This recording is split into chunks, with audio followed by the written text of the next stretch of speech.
Hai să vorbim despre curățătorul de insecte. E un produs chiar excelent.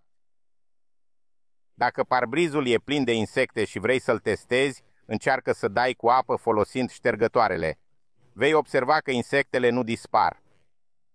Acum, pulverizează soluția cu duza încorporată, acoperă tot parbrizul și așteaptă 40-50 de secunde.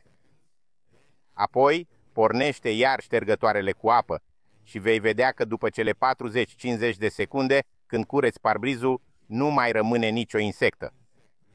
E grozav și pentru curățarea insectelor de pe oglinzile laterale sau capotă, unde de obicei se lipesc toate. Ai grijă doar să nu cureți insectele de pe numărul de înmatriculare, că riști să scoți vopseaua și să rămână doar aluminiu gol. Ține minte asta.